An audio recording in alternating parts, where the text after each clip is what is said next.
না না আমি কি করব, কাকে বল।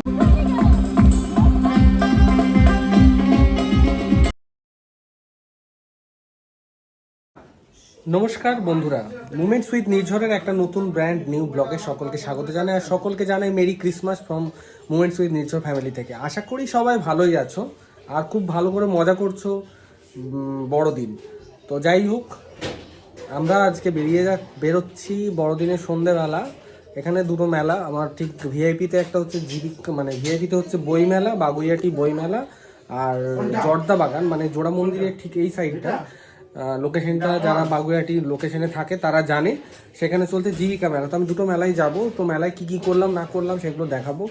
বই মেলায় গিয়ে কতটা বই কিনলাম সেটা হচ্ছে আসল কথা। তো চলো দেখা হচ্ছে বই মেলায় গিয়ে, আর জীবিকা মেলাতে গিয়ে কি কি করলাম না করলাম সমস্ত কিছু সবার সাথে শেয়ার করব। আর সেটা নিয়ে এই ব্লগটা। আর আপকামিং আমার ব্লগ আসছে, যেটা হচ্ছে পুজোর সময় বাঁকুড়ায় গিয়ে আমি বাঁকুড়ায় যে দুটো ডেটে মানে নবমী আর দশমীতে কী করেছিলাম 2 মাস আগে, সেটাও কিন্তু এই ঠিক ব্লগটার পরেই দেবো। সো মিস করবেন না। এবং নতুন বছরের আগাম শুভেচ্ছা নিয়ে চলুন দেখা হচ্ছে ডাইরেক্ট মেলাতে। তো ভালো বাঁচতে থাকুন, ভালো আপনারা সবাই ভালো থাকবেন। আর আমার চ্যানেলটাকে সাবস্ক্রাইব, লাইক, শেয়ার করে দেবেন। আর নির্ঝর মুখার্জি 1 ইনস্টাতে ফলো করে দেবেন অবশ্যই। তো চলুন ডাইরেক্ট মেলাতে গিয়ে দেখা হচ্ছে। তো বন্ধুরা, এভাবেই আমরা চারজনে রেডি হয়ে ধীরে ধীরে প্রথমে আমরা পৌঁছে গেছিলাম জীবিকা মেলা, যেটা আমাদের বাড়ি থেকে জাস্ট 2 মিনিট হাঁটা পথ। জর্দা বাগান, বাগুইহাটি অশ্বিনীনগর জর্দা বাগানের ওখানে অশ্বিনীনগর বন্ধুমহল ক্লাবের উদ্যোগে এই জীবিকা মেলাটা হয়ে আসছে। এটা নিয়ে এই মেলাটা 5 নম্বর বা 6 নম্বর বছরে পা দিল। তো এই মেলাটার বিশেষত্ব হচ্ছে সোনাঝুরির হাট। শান্তিনিকেতনে গিয়ে সোনাঝুরির হাট অনেকেই দেখেছেন, তো সেই সোনাঝুরির হাটের একটা ছোট্ট টুকরো অংশ এখানে তুলে ধরা হয়েছে। তা আমরা সোজা মেলাটাতে ঢুকে দেখলাম সারেগামাপা খ্যাত সমদীপ্তা ব্যানার্জি এখানে গান করছেন। এবার গানের জায়গাগুলো আমি প্রত্যেকটা মিউট করে দিয়েছি, কারণ না হলে কপিরাইট এসে যাবে। তো গানগুলো তো আপনাদের শোনাতে পারলাম না। তো এই যে সমদীপ্তা, ও গান করছে। সমদীপ্তার গান শুনতে শুনতে মেলাটা ছোট্টভাবে ঘুরে দেখে নিলাম যে মেলাতে কী কী পাওয়া যায়। তো এখানে বেসিক্যালি আপনার ওই হাতের কাজের জিনিস, যেরকম মহিলা বা পুরুষ নির্বিশেষে স্বনির্ভর গোষ্ঠীর যেসব কাজ করে থাকে, তো তাদেরই বেশিরভাগ এখানে ফুটিয়ে তোলা হয়েছে পুরো মেলাটার মানে ডেকোরেশন করে। তো এখানে বিভিন্ন রকমের দোকানপাট, যেমন চায়ের দোকান থেকে খাবারের দোকান বা আপনার জামা কাপড়ের মানে হ্যান্ডলুমের কাজ। এছাড়া যেটা দেখতে পেয়েছিলাম কাঠের কাজের জিনিসও। আর এই খুঁজতে খুঁজতে অদ্ভুতভাবে একটা কাঠের উপরে, আমি তো ছবিটা দেখে জাস্ট চমকে, হ্যাঁ কার ছবি বলছে, নামটা না হয় নাইবা নিলাম, সবাই তাকে ভালোভাবে চেনেন, দেখতেই পেলেন। তো এরকমই কিছু কাঠের নেম প্লেটও দেখতে পেয়েছিলাম, যেখানে কারোর কোনো জায়গায় পাল বা কোনো জায়গাতে বিভিন্ন ইচ্ছে পূরণ, বা কেউ কেউ আবার এগুলোতে জানেন তো নাম, কেউ কেউ খোদাইও করাচ্ছে। এছাড়া ছিল উলের মালা, মানে ঠাকুরকে পরানোর উলের মালা, কিছু হ্যান্ডলুমের জামা কাপড় বা মানে শাড়ি, তারপরে চাদর। এছাড়া ছিল আপনার বুটিকের কিছু কাজ, যেটা আপনার ছিল হ্যাঁ মানে পাঞ্জাবির উপরে ফেব্রিকের কাজওয়ালা কিছু পাঞ্জাবি, এবং হাতে করা কিছু ছোট্ট ছোট্ট মেয়েদের কানের দুল এবং মেয়েদের গলার হারও। এইটা ছিল টোটালটাই আপনার কাঁথা স্টিচের কাজের একটা শাল। যে শালটা খুব পছন্দ হয়েছিল, কিন্তু দামটা এতটাই বেশি বললো আর নিলাম না। আর এটা ছিল আমার মুখার্জি পরিবারের একটা কাঠের নেম প্লেট, যেটা কিন্তু আমার বেশ পছন্দ হয়েছিল। তো খানিকক্ষণ ওটা নিয়ে হাতে নাড়াচাড়া করে নিলাম। তো এইসব করার পরে আমরা ধীরে ধীরে আর বাদবাকি স্টলগুলো একটু ঘুরে টুরে দেখে, সেখানে কিছু কিছু স্বনির্ভর গোষ্ঠীর বুটিক এবং সেই সব দোকানগুলো দেখলাম, যদিও কিছু কিনিনি। তো দেখে শটান এই মেলাটা থেকে আমরা ধীরে ধীরে বাইরের দিকে পদার্পণ করলাম। তা আপনাদের বলে রাখি, এই মেলাটা কিন্তু, যারা বাগুইহাটির বাসিন্দা, এটা কিন্তু 31 ডিসেম্বর অবধি এই মেলাটা চলবে। তো আপনারা এর মধ্যে এসে কিন্তু মেলাটা দেখে যেতে পারেন। আর মেলাটার বাইরেও কিছু পোর্শনে দেখলাম কিছু কিছু ছোট ছোট খাবার দোকান, এবং সবথেকে এখানে ভালো জিনিস ছিল জিলিপি গজার দোকানও ছিল কিন্তু। তা আপনারা কিন্তু জিলিপি গজা ছাড়াও খেতে ভালোবাসেন, এই মেলাটা কিন্তু একবার ভিজিট করতেই পারেন। আর তারপর ধীরে ধীরে পা মিলিয়ে পৌঁছে গেছিলাম বাগুইহাটি বইমেলা, যেটাও শুরু হয়েছে গতকাল অর্থাৎ 24 আপনার ডিসেম্বর থেকে, আর মেলাটা চলবে হচ্ছে 31শে ডিসেম্বর অবধি। এই বছর এই মেলাটা 14তম বর্ষে পদার্পণ করেছে। তো মেলায় ঢুকেই বিভিন্ন স্টল, যদিও এখন আর বই কেনার ইচ্ছে থাকে না, এবং এখানে আমি বই, সত্যি কথা বলতে বই কিনতে যাইও নি। তো ঢুকে দেখলাম এখানে গান করছেন একজন লোকগীতির শিল্পী। তো আর কে মানে দাঁড়াবো কেন, সেই গানের তালে তালে পা মেলালাম, আর এই গান শুনতে শুনতে বিভোর হয়ে ওনার লোকগান শুনলাম।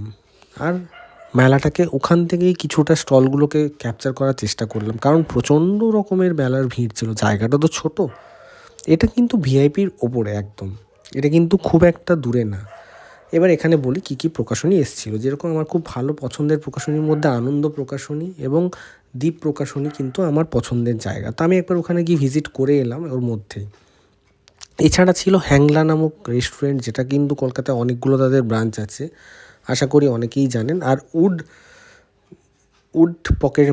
উডপেকারের একটা স্টলও এখানে ছিল, উডপেকারের।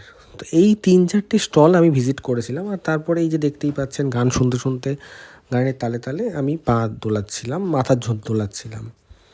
গানগুলো কিন্তু মিউট করে দিয়েছি, কারণ কপিরাইট আসার একটা ভয় তো থেকেই যায়, তাই না? তো গানের জায়গাগুলো কিন্তু কপিরাইটের ভয় আমি করিনি। আর এখানে মানুষ চক্রবর্তী স্মৃতিমঞ্চ বলে মঞ্চটার নাম দেওয়া হয়েছে।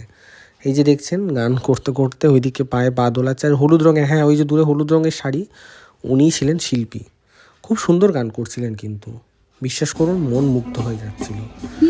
আর কিছু কিছু সময়ে উনি আবার সবাইকে মাতানোর জন্য আবার বলে উঠলেন যে আপনারা আমার তালে তালে গান করুন এবং আমার তালে তালে নাচ করুন।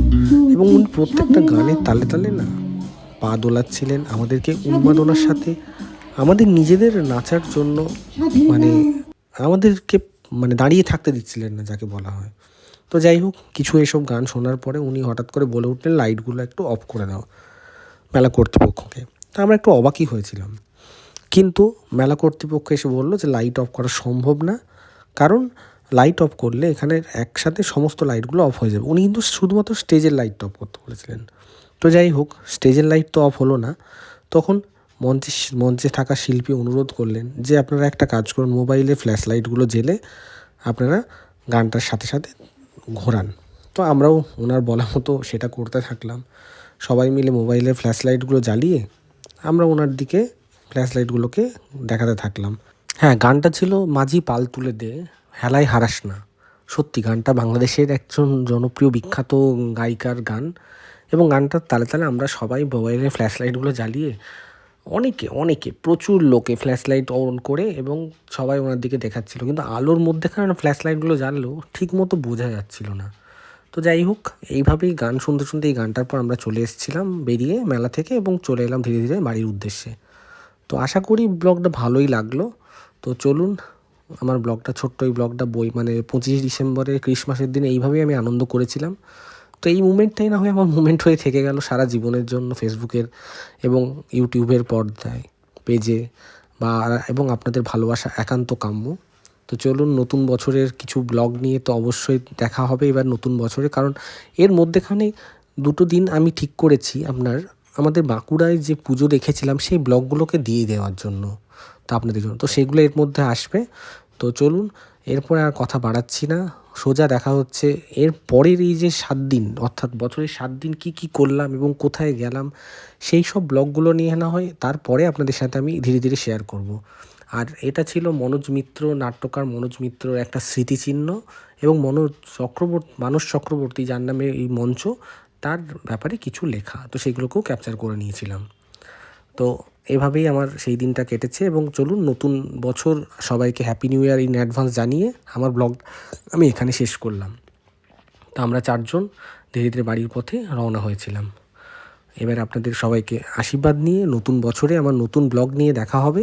তো ততক্ষণের জন্য সবাই আমাকে ভালোবাসতে থাকুন। আর আমার ইনস্টাগ্রামে নির্ঝর মুখার্জি 1 এবং ফেসবুকে নির্ঝর জয় মুখার্জির পেজটা, এবং মোমেন্টস উইথ নির্ঝরের 2টো পেজ আছে ইনস্টাতে, এবং ফেসবুকের পেজগুলোকে ফলো করে দেবেন। ডেসক্রিপশনে আমার সমস্ত লিঙ্কগুলো দেওয়া থাকলো, দয়া করে ফলো করে দেবেন এবং সাবস্ক্রাইব করে দেবেন। গুড নাইট আজকের জন্য।